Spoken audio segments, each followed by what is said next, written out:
Welcome back juniors to our wonderful channel imagine juniors. ఈరోజు మనం ఒక కొత్త టాపిక్ డిస్కస్ చేయబోతున్నాం. మీరు ఎప్పుడైనా ఆలోచించారా ఎందుకు ఈ లెమన్స్ చాలా చేదుగా మరియు ఈ సోప్స్ చాలా స్లిప్పరీగా ఉంటుంది? ఎందుకంటే అవి యాసిడ్, బేసెస్ ఇంకా సాల్ట్స్తో తయారై ఉంటాయి. సింపుల్గా ఎక్స్ప్లెయిన్ చేసేస్తాను మీకు ఇవన్నీ ఈరోజు. So let's go.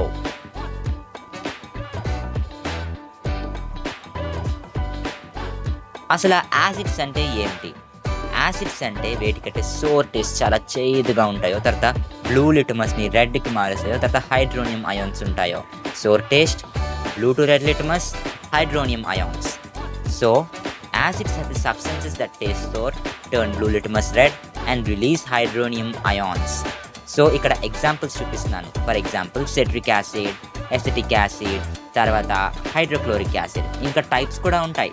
Strong acids, week acids, ఇవే కాదు చాలా టైప్స్ ఉన్నాయి. వాటి కోసం డిస్కస్ చేద్దాం. ఈ యాసిడ్స్ని చాలా వివిధ రకాల గ్రూప్స్గా డివైడ్ చేశారు. దేని మీద బేస్ చేసుకుని డివైడ్ చేశారు? ఫస్ట్ సోర్స్లోని ప్లాంట్స్ నుంచి వస్తే, అంటే ఎక్కడి నుంచి వచ్చాయో ప్లాంట్స్ నుంచి వస్తే ఆర్గానిక్ యాసిడ్స్, అదే మినరల్స్ నుంచి వస్తే ఇన్ఆర్గానిక్ యాసిడ్స్. తర్వాత మాలిక్యులర్ కాంపోజిషన్, లోపల ఏమున్నది? ఒకవేళ అందులో ఆక్సిజన్ ఉంటే ఆక్సీ యాసిడ్, హైడ్రోజన్ ఉంటే హైడ్రా యాసిడ్. ఎగ్జాంపుల్స్ చెప్పాలంటే ఇక్కడ H2SO4లోని ఆక్సిజన్ ఉంది, హైడ్రోజన్ ఉంది, అందుకే ఆక్సీ యాసిడ్. తర్వాత HClలోని H ఒకటే ఉన్నది కాబట్టి అది హైడ్రా యాసిడ్. సో నెక్స్ట్ దేంతో చేశారంటే basicity. Next based on basicity అంటే ఎన్ని హైడ్రోనియం అయాన్స్ ఉన్నాయో. 1 ఉంటే మోనోబేసిక్, 2 ఉంటే డైబేసిక్, 3 ఉంటే ట్రైబేసిక్. ఎగ్జాంపుల్స్ చూపిస్తున్నాను. HClకి 1 ఉంటుంది కాబట్టి మోనో, H2SO4కి 2 ఉంటాయి కాబట్టి డై. ఇక్కడ CH3COOH ఇది ఎసిటిక్ యాసిడ్. దీనికోసం డిస్కస్ చేద్దాం. ఎసిటిక్ యాసిడ్లోని మనం అనుకుంటాం బేసిటీ 4 అని, 4 ఉన్నాయి కాబట్టి నో, అసలు దీని ఎసిటీ 1, మోనోబేసిక్.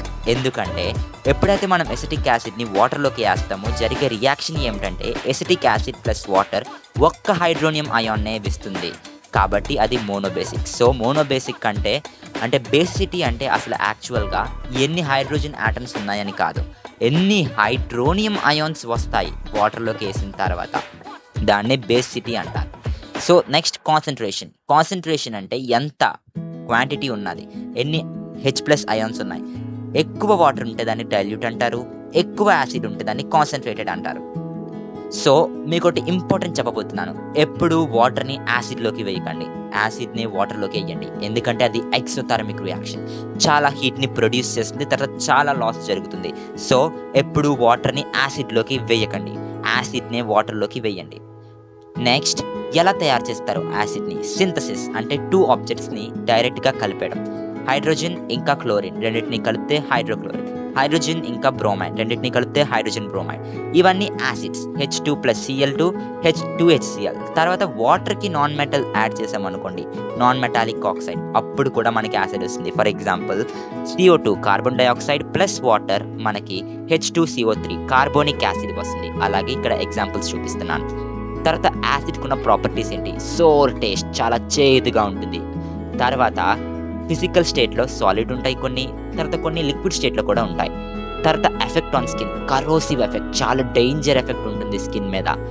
తర్వాత ఇండికేటర్స్, లిటమస్ పేపర్ దగ్గరికి యాసిడ్ పెడితే రెడ్ కలర్లో మారుతుంది, ఫెనాఫ్థలిన్ దగ్గరికి పెడితే కలర్లెస్, అసలు చేంజే ఉండదు. అదే మిథైల్ ఆరెంజ్ దగ్గర పెడితే అది కూడా రెడ్ కలర్లోకే మారుతుంది. సో మీకు కెమికల్ ప్రాపర్టీస్ చేయాలనుకుంటే మీరు మీ టెక్స్ట్ బుక్ని రిఫర్ అవ్వండి. సో జనరల్ యూసెస్, ఈ యాసిడ్ని ఎలా యూస్ చేస్తారు, ఎక్కడ యూస్ చేస్తారు? కార్బోనిక్ యాసిడ్ని సిమెంట్, ఫ్లోరింగ్, తర్వాత కార్బోనిక్ యాసిడ్ని గ్లాస్ని సాఫ్ట్ చేయడం, గ్లాస్ని తయారు చేయడం, కార్బోనిక్ యాసిడ్ని బేకరీలో, మెడిసిన్స్లో, నైట్రిక్ యాసిడ్ని ఎక్స్ప్లోజివ్స్, ఫర్టిలైజర్స్, తర్వాత సల్ఫ్యూరిక్ యాసిడ్ని వాటర్ని ప్యూరిఫై చేయడంలో, ఇలా ప్రతి యాసిడ్కి యూసెస్ ఉంటాయి. సో ఈ వీడియోని నెక్స్ట్ పార్ట్లో కంటిన్యూ చేస్తున్నా, అది కూడా మన బేసిస్ కోసం. సో డోంట్ మిస్, యాసిడ్స్ కంటే చాలా ఇంపార్టెంట్. Thanks for watching.